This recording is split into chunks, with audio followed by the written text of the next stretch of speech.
Hello friends, welcome to my channel. આજે આપણે બનાવીશું પાલકનો સૂપ. જો તમે મારી ચેનલ ઉપર નવા હો તો મારી ચેનલને સબસ્ક્રાઈબ કરજો, જેથી આવનારી નવી વિડીયોની નોટિફિકેશન તમને સૌથી પહેલાં મળી શકે. તો ચાલો આપણે રેસીપી સ્ટાર્ટ કરીશું. સૌપ્રથમ અહીંયા આપણે પાલક લેવાની છે. તો અહીંયા મેં એક મીડિયમ સાઇઝની જોડી લીધી છે પાલકની. પાલકના પાનને આપણે સાફ કરી લેવાના અને ઉપરના જે ડાળખા હોય એ કટ કરી લઈશું.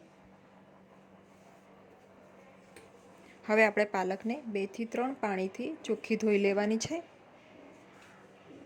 તો આ રીતે કોઈ મોટા વાસણમાં આપણે પાલકને સારી રીતે 2 થી 3 પાણી વડે ધોઈ લઈશું. એટલે પાલકમાં જે ડસ્ટ હોય એ બધી દૂર થઈ જાય અને પાલક આપણે એકદમ સાફ થઈ જાય. એક સાઈડ આપણે પાણી ગરમ કરવા મૂકી દઈશું. તો પાણી આ રીતે ઉકળતું હોવું જોઈએ ત્યાં સુધી આપણે એને ગરમ કરીશું. તો એક તપેલીમાં 3 થી 4 કપ જેટલું પાણી લીધું હતું મેં. પાણી સરસ આ રીતે ઉકળે એટલે ગેસની ફ્લેમને બંધ કરી દેવાની અને જે ધોયેલી પાલક છે એ બધી આપણે પાણીમાં નાખી દઈશું.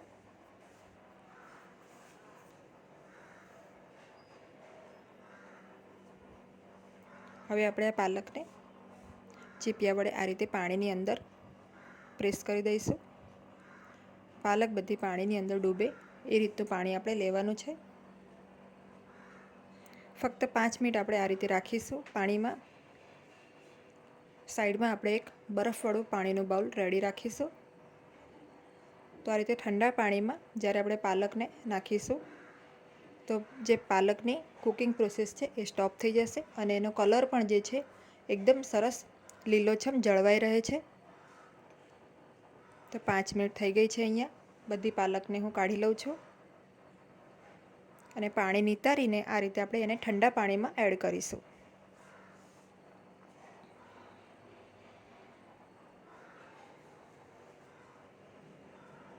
તો આ પ્રોસેસને બ્લાન્ચ કરવું કહેવાય છે. તો આ રીતે બ્લાન્ચ કરેલી પાલકની તમે પેસ્ટ બનાવશો તો એનો કલર એકદમ સરસ લીલોછમ આવશે.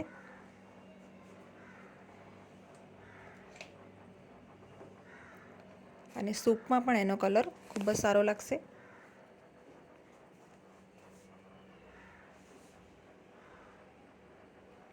તો હવે થોડીવાર પછી પાલક પણ ઠંડી થઈ ગઈ છે. પાણી નિતારીને આપણે એને મિક્સી જારમાં લઈ લઈએ.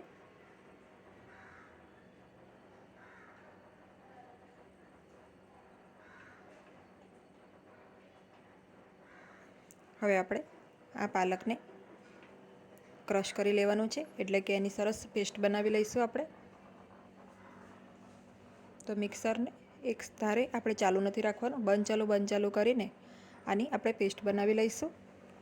તો અહીંયા મેં પેસ્ટ બનાવી લીધી છે. તમે જોઈ શકો છો એનો કલર કેટલો સરસ આવ્યો છે. એકદમ લીલોછમ પેસ્ટનો કલર આવ્યો છે. હવે આપણે આ પેસ્ટને એક બાઉલમાં કાઢી લઈએ. સાથે આપણે આમાં 1 કપ જેટલું પાણી નાખી દઈશું અને બાઉલને સાફ કરી લઈશું. તો અહીંયા મેં પાલકની પેસ્ટ અને પાણીને આ રીતે એક બાઉલમાં કાઢી લીધું છે. તો હવે આપણે તેલ ગરમ કરવાનું છે. તો અહીંયા મેં 2 ટેબલસ્પૂન જેટલું તેલ લીધું છે. તેલ ગરમ થઈ જાય એટલે આપણે સૌથી પહેલાં આપણે એમાં લસણનો વઘાર કરીશું. તો અહીંયા મેં લગભગ 7 થી 8 કળી લસણ લીધી છે અને લસણને એકદમ ઝીણા સમારી લેવાના છે આપણે. લસણને થોડું ગોલ્ડન થાય ત્યાં સુધી આપણે એને તેલમાં સોટે કરી લઈશું.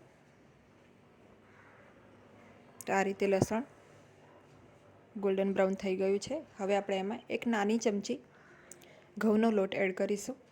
જે આપણે રોટલી માટે રેગ્યુલર યુઝ કરીએ છીએ એ જ લોટ છે. આ લોટને પણ આપણે લો ફ્લેમ ઉપર થોડીવાર શેકી લઈશું. તો લોટનો કલર થોડો ચેન્જ થાય અને એમાંથી સુગંધ આવવા લાગે ત્યાં સુધી આપણે એને રોસ્ટ કરી લેવાનું છે.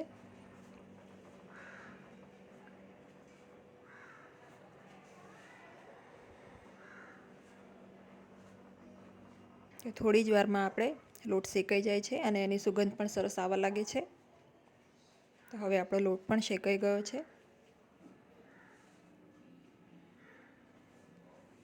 તો હવે આપણે આમાં જે આપણે પાલકની પેસ્ટ બનાવી રાખી છે એ નાખી દઈશું.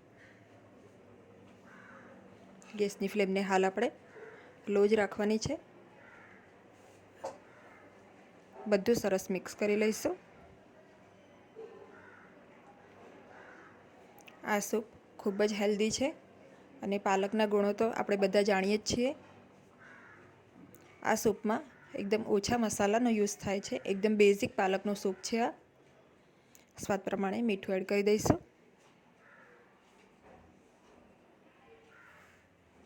સાથે અહીંયા મેં કાળા મરીનો પાવડર લીધો છે. તો તીખાશ માટે આપણે આ પાવડરનો ઉપયોગ કરીશું. આમાં આપણે લાલ મરચું નથી નાખવાનું. તો તમે તમારા ટેસ્ટ પ્રમાણે કાળા મરીનો પાવડરનો જે માપ છે ઓછું વધારે કરી શકો છો. અહીંયા મેં લગભગ પોણી ચમચી જેટલો કાળા મરીનો પાવડર લીધો છે.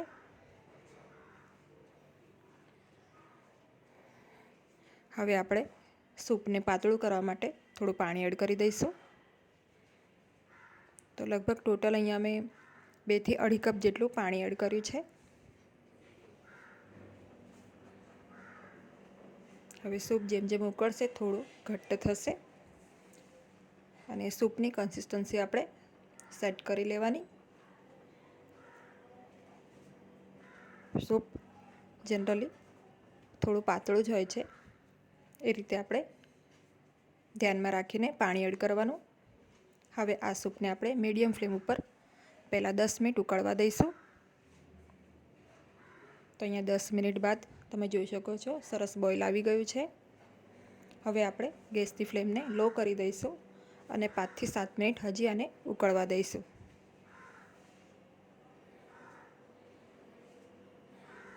તો આપણે આની કન્સિસ્ટન્સી ચેક કરતું રહેવાનું. જો તમને ઘટ્ટ લાગે તો તમે પાણી એડ કરી શકો છો, પણ અહીંયા આપણે એકદમ પરફેક્ટ છે.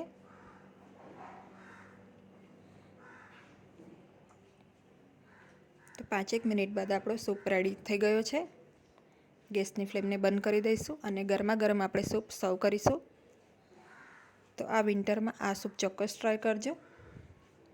એકદમ સરસ અને હેલ્ધી છે. એનો કલર પણ તમે જોઈ શકો છો, એકદમ સરસ લીલોછમ આવ્યો છે. તો આ રેસીપી એક વખત ચોક્કસ ટ્રાય કરજો.